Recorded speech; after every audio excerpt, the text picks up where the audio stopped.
ধর্মব্যাধ। কৌশিকের মনস্থির করতে একটু সময় লাগলো। পতিব্রতা রমণী তাকে ধর্মব্যাধের কাছে যেতে বলেছেন। তিনি ব্রাহ্মণ, বেদজ্ঞ। ধর্মোপদেশ লাভের জন্য তাকে যেতে হবে একজন ব্যাধের কাছে। সব কথা ভালোভাবে চিন্তা করে অবশেষে তিনি যাওয়াই স্থির করলেন। কৌশিক মিথিলার দিকে চলেছেন। পথে কত গ্রাম পড়ল, সবুজ শস্য ভরা কত মাঠ পড়ল, কত নদী পার হয়ে চললেন তিনি।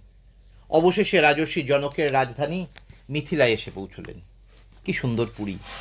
পরিষ্কার পরিচ্ছন্ন পথঘাট, ঘর বাড়ি, জলাশয় ইত্যাদি দেখলে চোখ জুড়িয়ে যায়। লোকগুলিও সব সুস্থ সবল, সুদর্শন।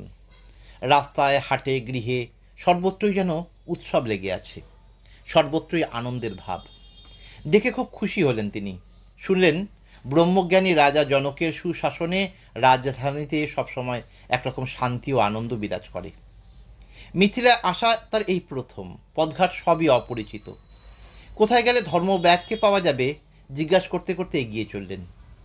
দেখলেন ধর্মব্যাধকে সবাই চেনে, পরম ধার্মিক বলে জানে।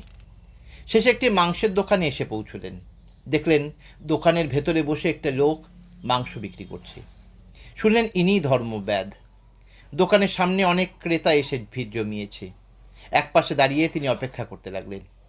মনে মনে খুব অপ্রসন্ন হলেন। ভাবলেন, হায় রে ভাগ্য, এই ঘৃণিত কাজ করছে যে লোকটি, সে নাকি পরম ধার্মিক, তার কাছে আবার ধর্মের কথা শুনতে হবে। এদিকে ধর্মব্যাধ নিজের শক্তি বলে টের পেয়ে গেছেন যে কৌশিক এসে দোকানের সামনে দাঁড়িয়ে রয়েছেন। কি জন্য তিনি এসেছেন, কে তাকে পাঠিয়েছেন, তাও টের পেয়েছেন। তাড়াতাড়ি উঠে এসে সসম্ভ্রমে অভ্যর্থনা জানিয়ে ধর্মব্যাধ তাকে বললেন, ঠাকুর প্রণাম গ্রহণ করুন। খবর সব ভালো তো? আদেশ করুন, আমাকে কি করতে হবে?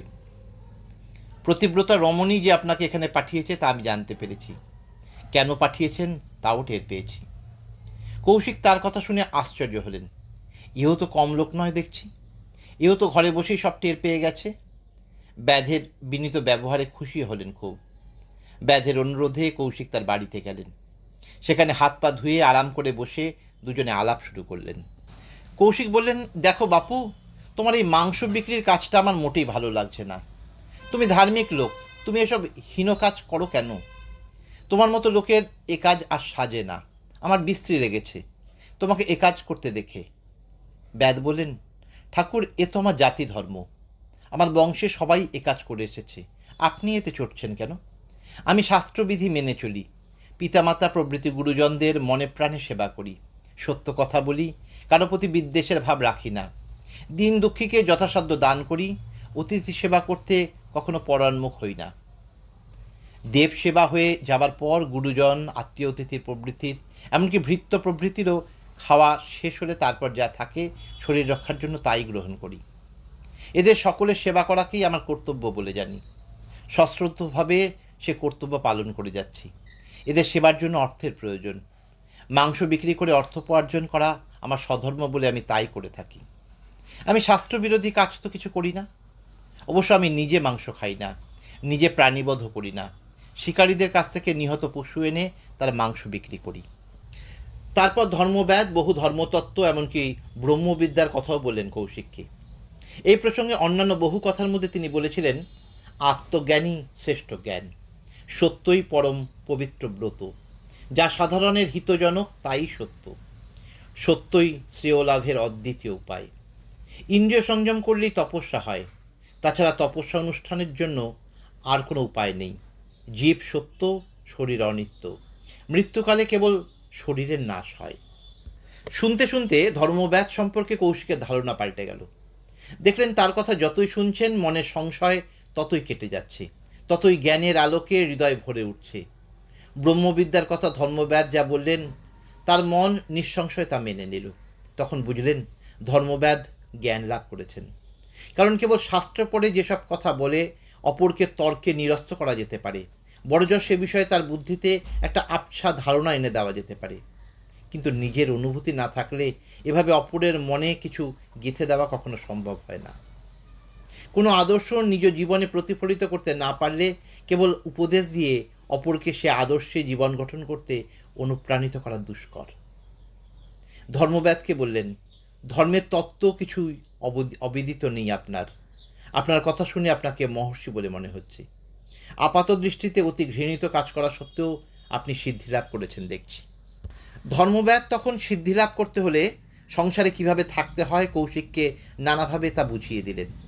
শেষে মা বাপের সঙ্গে পরিচয় করে দিয়ে বললেন, আমি এদের দেবতা বলে ভাবি আর সেভাবেই সেবা করি, এতেই আমার সব হয়েছে। আপনিও ঘরে ফিরে যান, সেখানে থেকেই ধর্মানুষ্ঠান করুন। মা বাপের অনুমতি না নিয়ে তাদের ত্যাগ করে বেদপাঠের জন্য বাড়ি ছেড়ে চলে আসাটা আপনার ভালো কাজ হয়নি। ফিরে গিয়ে তাদের প্রসন্ন করুন, আমি মনে করি এতেই আপনার কল্যাণ হবে। কৌশিক বললেন, পতিব্রতা রমণী আপনাকে মহাধার্মিক বলেছিলেন। প্রথমটা না বুঝলেও এখন দেখছি তিনি ঠিকই বলেছিলেন। আপনার কথায় আমার মনের সংশয় কেটে গেছে। আপনার কথা মতোই চলব। ধর্মব্যাধের কাছে বিদায় নিয়ে কৌশিক দেবতা জ্ঞানে মাতা পিতাকে সেবা করার জন্য ঘরে ফিরে এলেন। স্বামী বিবেকানন্দ বলছেন যে নিজের দেবস্বরূপ উপলব্ধি করতে হলে, সর্বভূতে নিজেকে প্রত্যক্ষ করতে হলে ঈশ্বর জ্ঞানে সকলের সেবা করতে হবে। বলেছেন, প্রথমে সকলকে ঈশ্বর জ্ঞান করতে না পারলে নিজ পরিবারের সকলকে, অন্তত একজনকে নিয়ে আরম্ভ করতে হবে। তার সেবায় ঈশ্বরের সেবা হচ্ছে, তাকে ভালোবাসলে ঈশ্বরকেই ভালোবাসা হচ্ছে।